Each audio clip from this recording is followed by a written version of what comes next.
주님을 향한 우리의 사랑이 온전히 깊어지며 그 마음이 주님께 온전히 올려드릴 수 있는 귀한 시간 될 수 있도록 주님 우리를 붙드시고 역사하여 주시옵소서. 부족한 종의 입술을 하나님 붙들어 주시고 또 듣는 우리 성도님들의 마음 가운데에 주의 성령께서 역사하여 주셔서 주님의 말씀을 바르고 착한 마음으로 잘 받고 인내하여 결실을 맺는 은혜가 우리 모든 교회 공동체 가운데 있을 수 있도록 하나님 함께하여 주시옵소서. 이 모든 것 우리 주님께 의탁드리오며 다시 오실 우리 주 예수 그리스도의 이름으로 기도 올려드렸습니다. 아멘. 제가 청년 시절에 말씀을 보면서 좀 늘 궁금했던 그런 기억이 말씀을 준비하는 가운데 떠올랐습니다. 바로 오늘 본문에 나타난 이 바리새인이라는 사람들 때문에 늘 궁금증이 생겼습니다. 청년 시절이었던 당시에 저희 관점에서 보았을 때에는 말씀 곳곳에서 나타난 이들을 보면요, 굉장히 열심히 있는 사람들처럼 보였습니다. 율법을 지키기 위해 몸부림을 치는 모습을 볼 수 있었기 때문에 그런 것입니다. 그리고 누구보다도 하나님에 대한 관심이 지대한 사람들처럼 보였습니다. 반면 그러한 바리새인들에 비하면 당시 저는 넘어지기 일쑤였고 말씀대로 살아내고자 하면 할수록 늘 그렇게 살지 못하는 제 자신의 모습에 그 좌절감을 느끼곤 했었던 그런 제 모습이 기억이 났습니다. 그때의 관점에서 봤을 때 이 바리새인들은요, 굉장히 저한테는 대단해 보이는 사람이었습니다.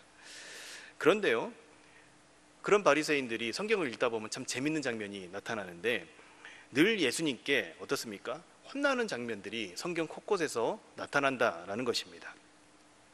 성경 곳곳에서는 바리새인들이라는 그 무리와 예수님이 대치되는 장면들이 굉장히 여러 장면이 나타납니다. 그런 과정 속에서 늘 바리새인들을 향해서 예수님께서 책망하시는 것이죠.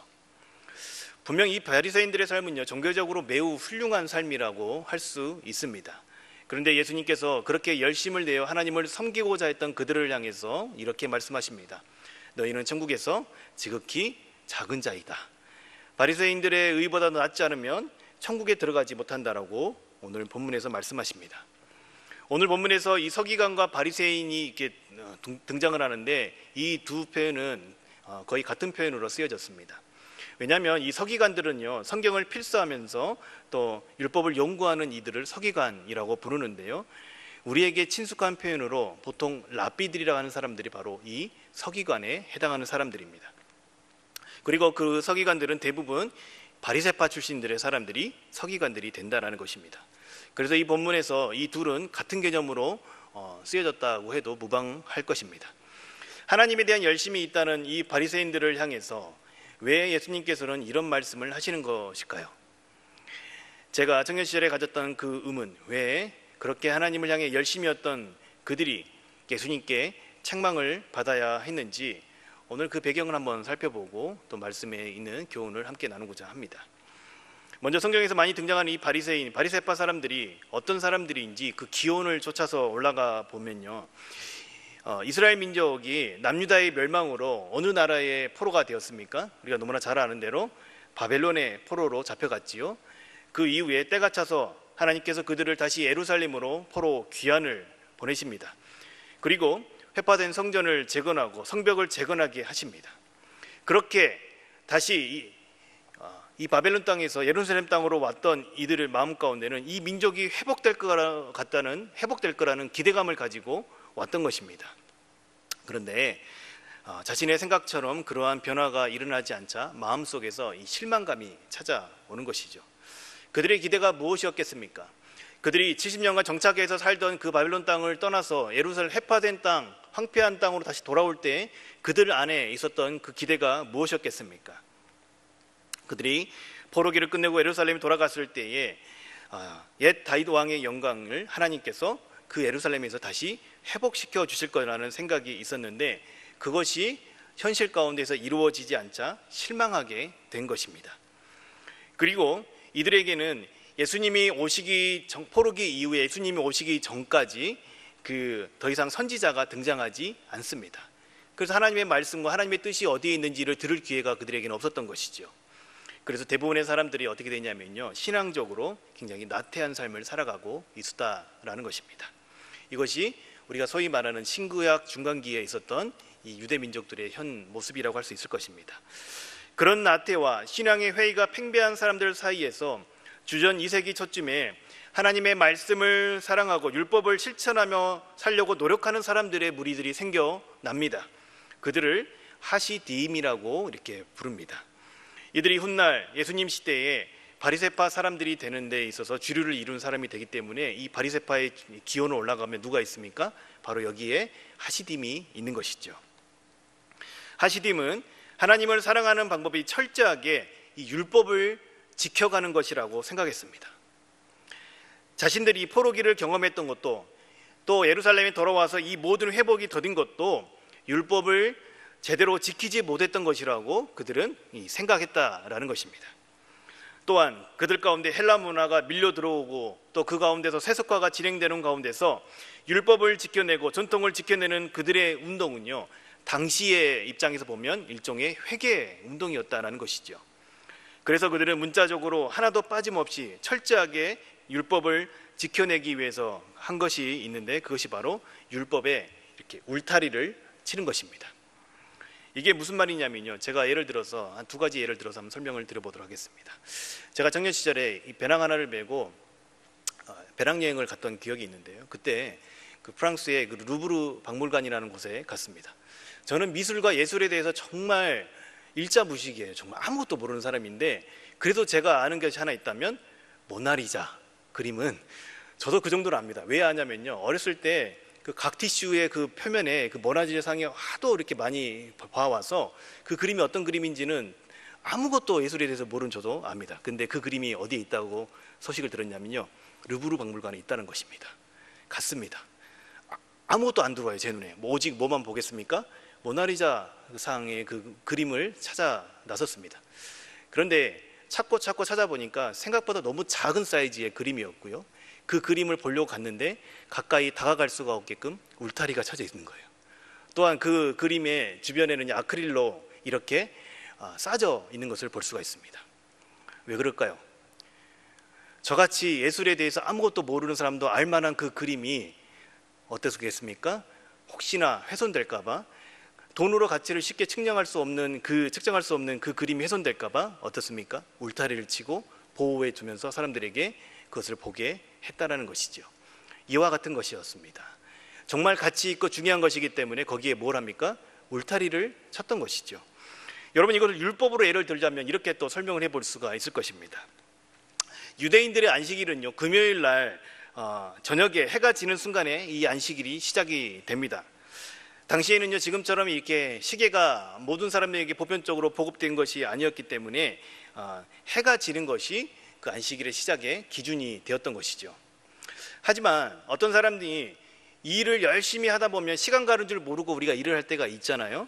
미처 일을 다 정리하지 못해 해 지는 순간에도 일을 계속 할 수도 있는 경우가 생기는 것이죠. 그러면 어떻습니까? 일을 정리하는 그 시간만큼은 안식일을 범하게 되는 것입니다. 그래서 하시딤은요, 그런 일을 방지하기 위해서 안식일만큼은 해가 질 때가 아니라 해가 지기 조금 더 이전에 안식일이 시작하는 것으로 하자라고 정했던 것입니다. 그래서 금요일 저녁 안식일이 시작할 때 뒷산 언덕 아래로 해가 사라질 때가 안식일의 시작으로 보는 것이 아니라 뒷산 언덕 나무 꼭대기에 해가 닿았을 때의 안식일의 시작으로 보자고 이야기를 했던 것이죠. 그러면 혹시 어떤 사람이 해가 나무 꼭대기에 닿았을 때에 일을 하고 있다고 하더라도 그것은 인간이 만든 법을 어긴 것이지 하나님의 원래 법은 어기지 않았다고 여겼다는 것입니다. 해가 나무에 닿았을 때 미처 하지 못한 일들을 끝내면 안식일을 범하지 않게 되는 것이겠죠. 이런 식으로 율법을 지키기 위해서 울타리를 쳤던 것입니다. 어떻습니까? 이들의 이러한 시도는 어쩌면 칭찬받을 만하지 않습니까? 하나님의 말씀을 철저하게 지켜가려는 그들의 노력이 가상하지 않습니까? 분명 그들의 모습은 아름답고 칭찬받아 마땅한 모습으로 보여집니다. 자기들이 자발적으로 하나님의 말씀을 사랑하는 마음으로 그렇게 지켜가는 것은 참 칭찬받을 만한 모습이었다라고 보여집니다. 그러나 이러한 것들을 다른 사람들에게 가르쳐 지키게 하려고 하면서부터 문제가 발생합니다. 왜 그러냐면요, 하시딤은 그런 주장을 사람들에게 하고 이렇게 해서 우리가 율법을 철저하게 지키고 하나님 말씀 가운데 살아가자라고 사람들이 이야기를 하면 구름 같은 많은 사람들이 그 이야기에 동참하여서 함께 해줄 거라 생각을 했는데 사람들이 자신들의 이야기를 인정해 주지 않았던 것입니다. 자신들의 생각처럼 자신들이 친 그 울타리의 가치를 인정해 주지 않았던 것이죠. 그래서 이들이 선택한 것이 바로 자신들이 만든 그 울타리에 신적 권위를 덧입히기 시작하는 것입니다.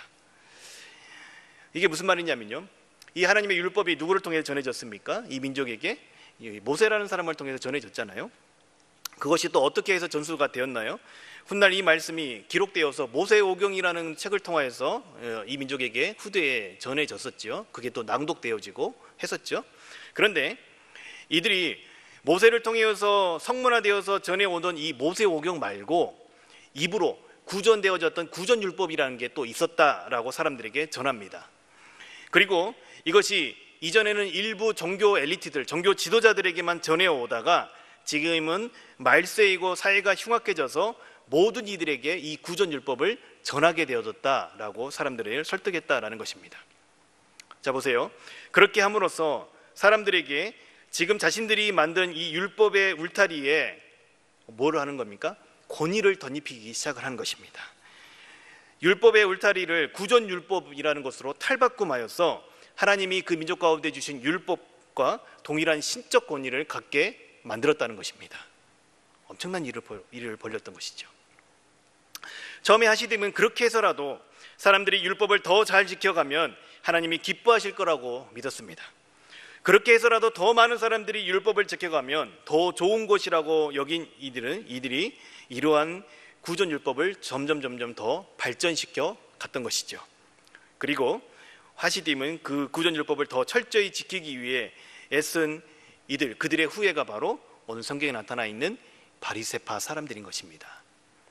여러분, 바리새파 사람들이 어떤 부류의 사람들인지 좀 이해가 가십니까? 그런데 그들은요, 그렇게 자신들만 지키는 것에서 끝나는 것이 아니라 하시딤이 했던 것처럼 사람들에게 이 구전율법을 가르치고 지키게 했다라는 것입니다. 이것이 우리가 복음서를 읽다 보면 종종 나타나는 장로들의 전통이라는 것이 바로 이들이 말하고 있는, 이들이 가르치고 있는 내용이라고 보시면 될 것 같습니다. 또한 오늘 본문에서 19절에 또 그와 같이 가르치는 자라는 표현이 이러한 이들의 특성들 때문에 나타나는 것입니다. 이런 장로들의 전통을 예수님과 예수님의 제자들이 따르지 않았다는 것은 자신들을 부정하는 것이기 때문에 바리새인들은 예수님께 이 대립각을 세웠던 것이죠. 그들은 그렇게 철저하게 문자 그대로 율법을 지켜가는 것이 하나님 앞에서 의로움이라 생각을 했던 것입니다. 그런 의로움은 자신들이 철저하게 율법을 지켜감으로써 형성되어졌던 그런 의로움은 항상 자신들이 옳다는 생각에 이르게 했다라는 것입니다. 이게 무슨 말이냐면요, 그렇게 철저하게 율법을 지켜가기 때문에 자신들이 하는 생각과 판단이 옳다는 생각에 이르게 된다는 것입니다. 여러분, 이 생각은 굉장히 무서운 것입니다. 이것이 훗날 이들의 종교적인 신념으로 발전하게 됩니다. 여러분, 이것이 이렇게 발전하게 되어지면 어떻게 되냐면요, 세상을 이분법적으로 나눠서 보게 되는 것이죠. 나와 다르면 모든 것이 틀리다고 하면서 단죄하기 시작을 합니다. 그래서 바리새인들이 어떤 일을 하게 되는지 아십니까? 스스로 죄인들의 목록을 만들게 됩니다. 의인과 죄인을 구분하게 되어지고 자신들은 철저하게 어느 자리에 서겠습니까? 의인의 자리에 서게 되는 것입니다.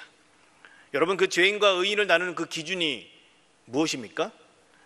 누가 그것의 기준이 되어 있습니까? 겉으로는 하나님의 말씀을 지키는 것과 안 지키는 것으로 보여질지 모르겠지만 자기 자신이 세상의 기준이 되어 있다라는 것을 성경은 계속해서 밝혀주고 있습니다. 여러분, 정말 무서운 것이죠. 그런데 그들이 제정하여 지키게 한 이 구전율법은요, 가난한 자들은 지켜내기 참 힘들었던 부분들이 많았습니다. 사회적 약자들은 그들과 같이 이 종교적인 열심에만 몰두할 수 없는 상황이었기 때문에 그런 것입니다. 그렇기에 그들과 같이 열심을 내어 세부 조항 하나하나까지 따져가면서 지키지 못한 이들은 바리새인들에게 있어서 정죄의 대상이 될 수밖에 없었던 것이죠. 또한 이 바리새파 안에는 여러 분파들이 있었는데요, 그 분파들 안에서 어떻게 하냐면요, 더 지켜내기 힘든 세부 조항들을 만들어 놓고 그것을 지켜가면서 서로 경쟁하듯이 서로의 의로움들을 드러내고 있었다라는 것입니다. 여러분, 그들이 지켜가는 율법이라는 것은 겉보기에는 매우 종교적입니다. 금식하고 절제하고 문자적으로 토시 하나 틀리지 않고 하나님 말씀을 따라 살려고 하고 하기에 하나님을 섬기는 것처럼 보여집니다. 또 매우 하나님께 집중된 삶처럼 보여집니다. 그러나 예수님은요, 그들의 그런 열심을, 그런 의로움을 인정하지 않으셨다라는 것입니다. 왜냐하면 그들이 아무리 하나님을 위하는 행위를 한다고 할지라도 그들은 스스로의 의로움을 위해서 율법을 지켜갔던 것이기 때문에 그런 것입니다. 바리새인들은 종교적인 자기 만족에 돛지되어 있었던 것이죠. 그래서 예수님께서 그들을 향해 너희들이 지키고자 애쓰는 것은 하나님 말씀이 아니다라는 것을 말씀하십니다. 오히려 하나님의 계명에 반하는 것이라고 말씀을 하십니다. 자신들이 하나님 앞에 의인이라고 여겼던 이들에게 이런 마음은 매우 불쾌했을 뿐만이 아니라 그들이 누리고 있던 그 사회에서 누리고 있었던 이 종교 지도자의 위치까지 위협하는 말로 여겨졌던 것이죠. 그러니 이들은 예수님을 향해 늘 분노할 수밖에 없었던 것이고, 예수님이 계시는 곳이면 찾아가 딴지를 놓고 대립각을 세웠던 것을 우리는 성경 곳곳을 통하여서 확인해 볼 수 있는 것입니다. 이들이 결국 어떤 일까지 벌이나요? 자신들의 이 신념을 지켜내기 위해서 예수님을 십자가에 못 박는 일에 앞장서는 이들이 된 것이죠. 자, 그런데요 여러분, 이들도 처음부터는 그러지 않았다는 것입니다. 처음에 이들은 하나님을 사랑하는 마음에 하나님께서 주신 그 율법을 잘 지키고자 하는 마음으로 이 율법의 울타리를 만들었던 것이지요. 그런데 시간이 흐르면서 그들의 처음 마음은 사라지고 어떻습니까? 종교적 행위만 남게 된 것입니다. 급기야 인간의 말들이 하나님의 말씀의 위치에 오르게 된 것입니다. 대중들에게 자신들의 말에 권위를 갖기 위해서 구전율법이라는 표현으로 신적 권위를 덧입히기까지 했다라는 것입니다. 결국 그 율법을 주신 하나님은 온데간데 없고 그 율법의 행위와 그것을 해석한 바리새인들만 남게 되었던 것입니다. 그래서 오늘 19절에 지극히 작은 것 하나라도 버리고 또 그같이 사람을 가르치는 자는 어떻게 해요? 천국에서 지극히 작다 일컬음을 받을 것이라 라고 말씀을 합니다. 예수님께서는 그들이 아무리 열심으로 율법의 행위를 한다고 해도 천국에서는 지극히 작은 자들이라고 말씀하십니다. 또한 이들의 의보다 낫지 않으면 천국에 들어올 수 없다라고 말씀하십니다. 이들은 자신들을 최고로 의로운 존재로 여겼습니다.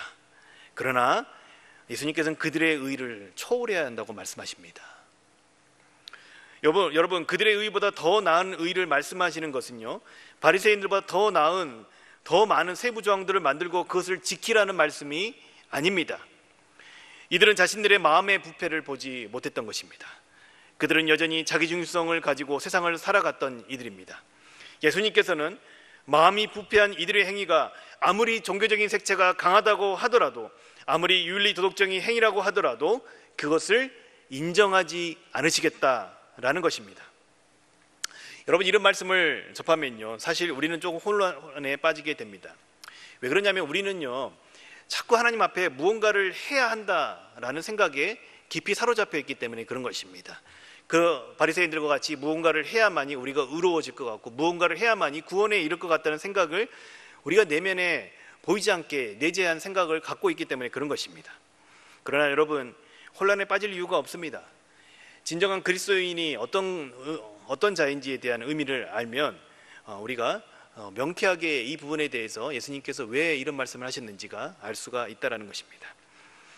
자, 당시 사람들은요, 이 서기관과 바리새인들을 경건함, 선함, 도덕성, 정직함, 정의, 공평함의 표상이자 그런 미덕을 보호하는 수호자로 생각을 했던 것입니다.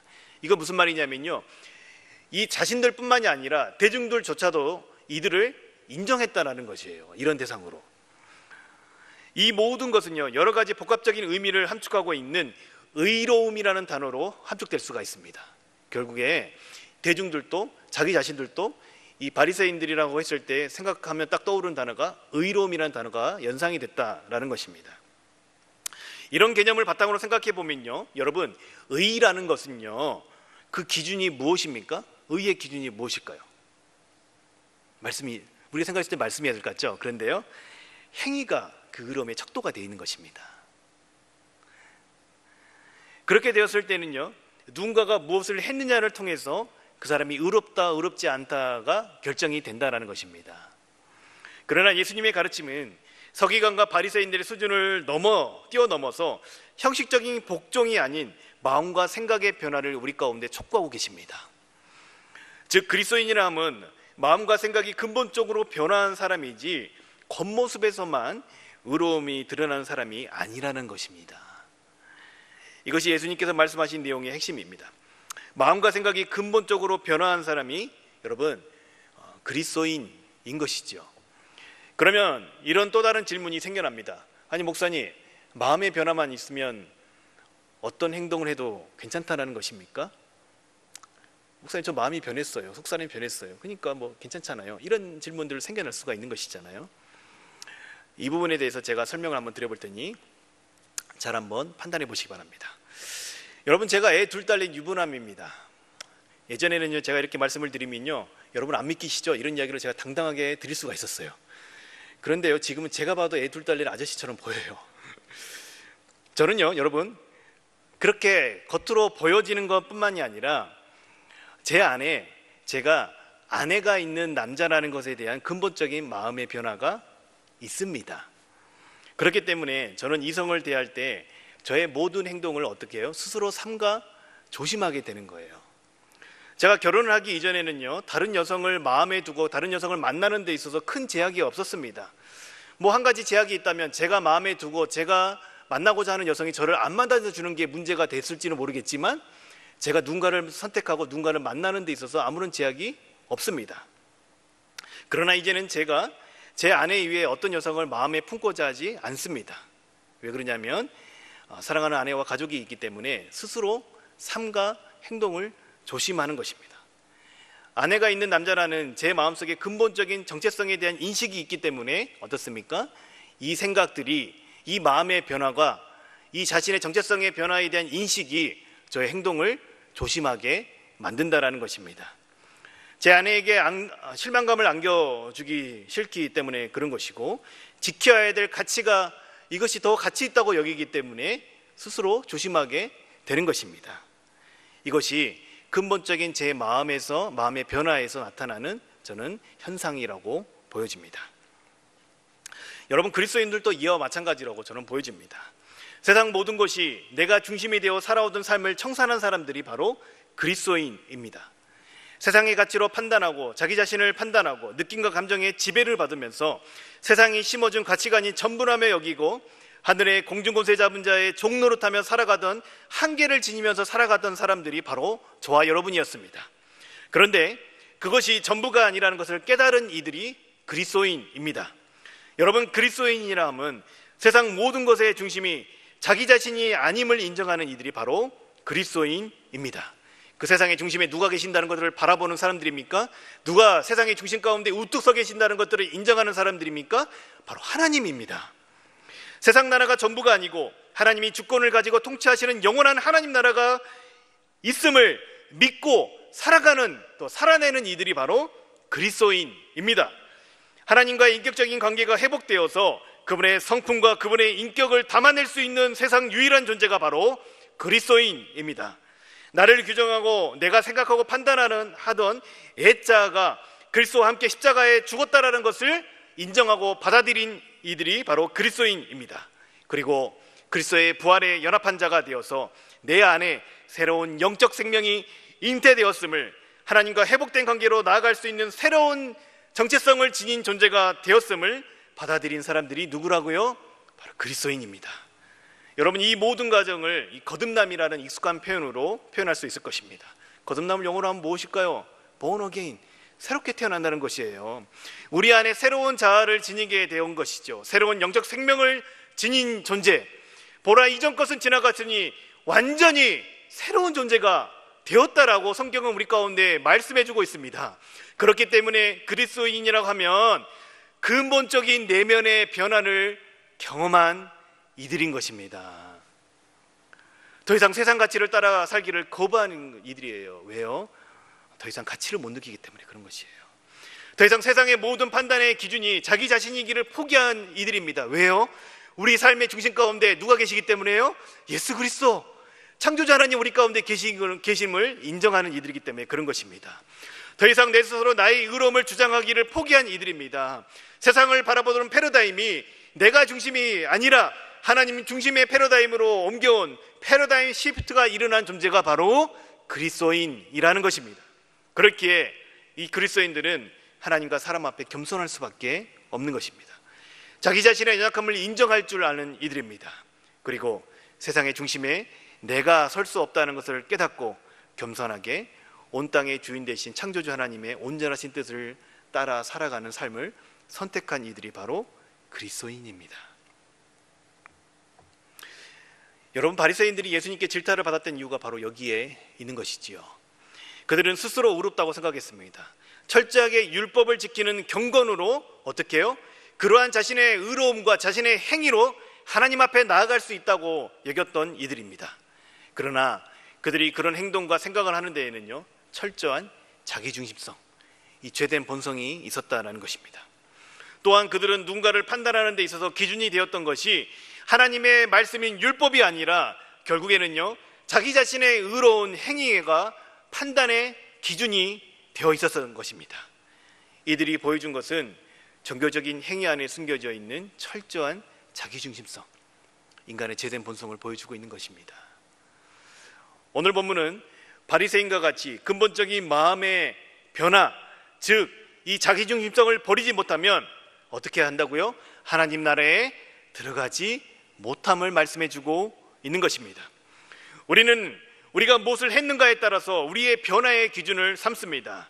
우리가 어떤 것을 하는 것이 하나님 앞에 중요한 기준이 아닙니다.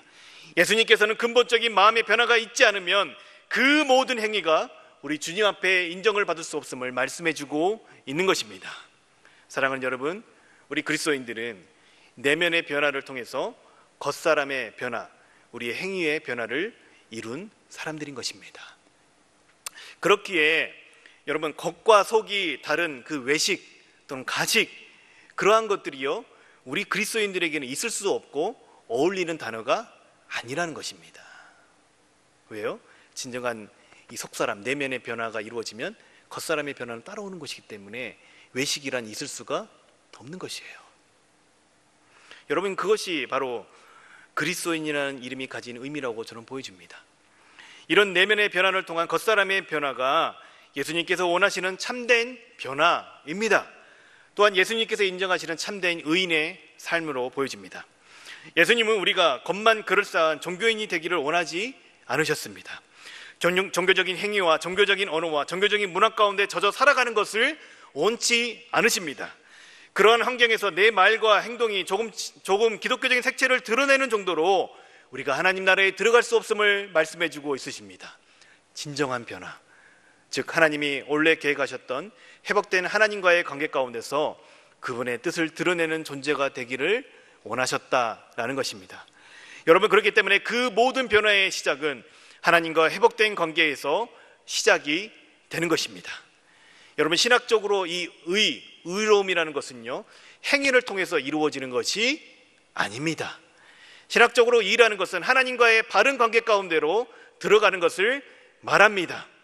그 하나님과의 바른 관계 가운데로 우리가 어떻게 들어갑니까? 어떻게 들어가나요? 그리스도의 피로 들어가는 거예요. 그리스도의 공로로 들어가는 거예요. 그리스도의 대속 사역으로 들어가는 거예요. 우리의 어떤 행위와 우리의 잘남과 우리의 어떠함으로 들어가는 것이 아니라 하나님께서 그리스도를 통하여서 이루신 그리스도의 공로를 통해서 들어가는 것입니다. 그 과정 가운데서 우리가 하나님을 하나님으로 인정하고 그분의 권위 아래서 그분의 말씀과 뜻을 살아가는 것이 하나님께서 인정하시는 의의라는 것입니다. 하나님과 내가 어떤 관계가 되는지를 기억하고 그분을 창조주 하나님으로 내 삶의 주권자로 인정하며 살아가는 것이 의의라는 것입니다.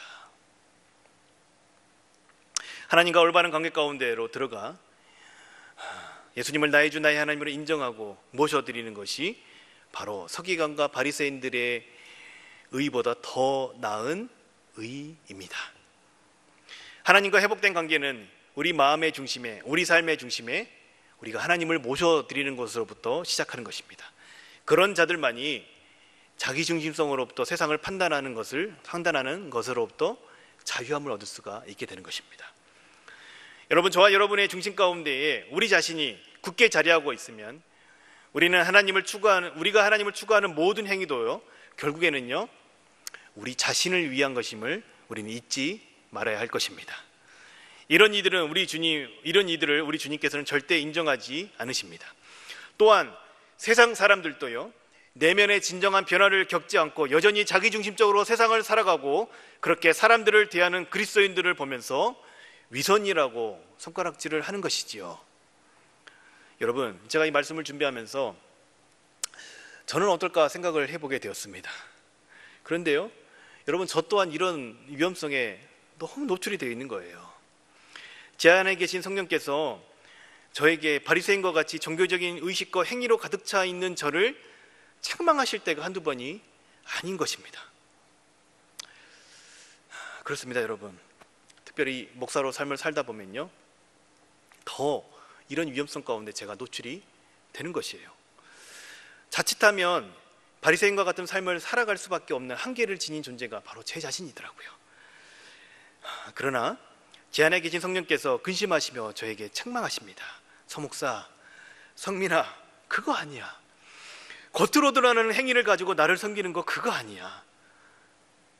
진정한 속사람의 변화를 이루어서 사랑하기에 힘쓰렴, 이런 음성을 계속적으로 저에게 말씀을 해주시는 것입니다. 책망하시면서요. 그런데 사랑하는 여러분, 저는요, 우리 주님의 이런 책망이 소망이 있다고 여겨집니다. 왜 그러냐면요, 아직 돌이킬 수 있는 기회가 저에게 있기 때문에 그래요. 하나님께서 아직 돌이킬 수 있는 기회가 저에게 있기 때문에 저를 책망하시고 저에게 이렇게 말씀하시기 때문에 그런 것입니다. 여러분, 우리 주님께서 책망하시는 것은 돌이키라는 것의 또 다른 표현으로 저는 여겨집니다. 그래서 기회가 있다는 것에 대한 기쁨과 여전히 어리석은 제 자신의 모습을 통회하는 마음으로 우리 주님 앞에 나가게 되는 것이지요. 그래서 주님, 제가 또한 또 이 자칫하면 껍데기만 가득한 삶을 살아가고 있군요.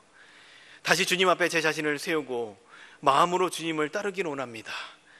이렇게 반복하며 주님 앞에 다시 서는 시간들을 갖습니다. 사랑하는 여러분, 저와 여러분의 마음에 무엇을 두는지에 따라서 여러분, 우리의 행동이 겉으로 나타나는 것입니다. 그래서 성경은 그토록 속사람의 변화에 대해서 우리에게 말씀하시는 것입니다. 속사람이 변화하면요, 겉사람의 변화가 일어나지 않는 것이 오히려 이상한 일입니다.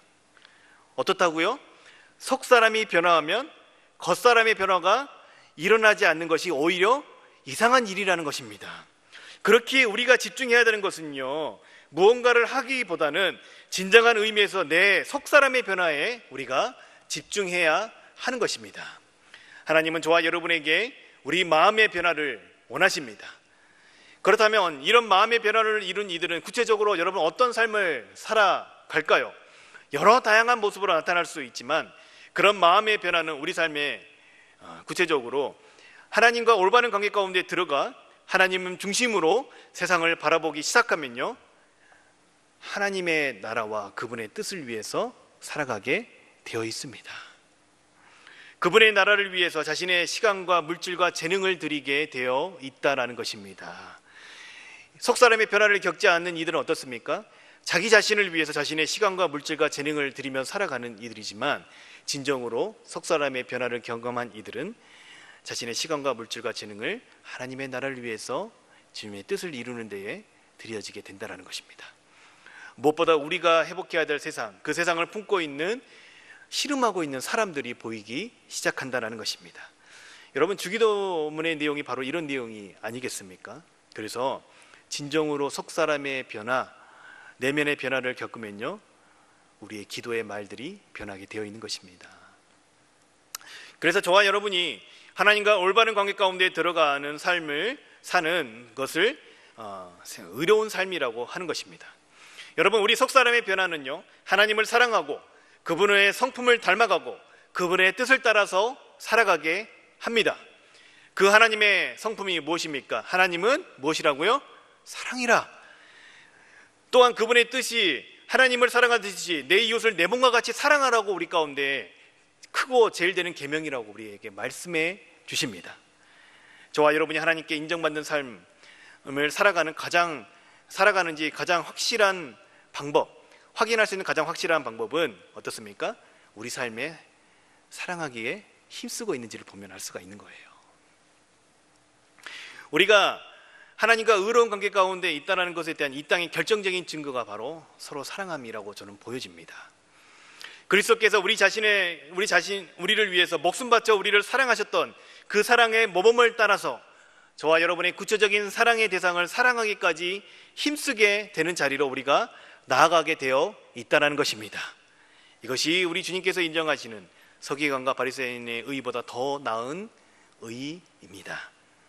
사랑하는 여러분, 우리 주님께 인정받는 참된 의인의 자리에 우리 모두가 다 서게 되기를 간절히 소망해 봅니다.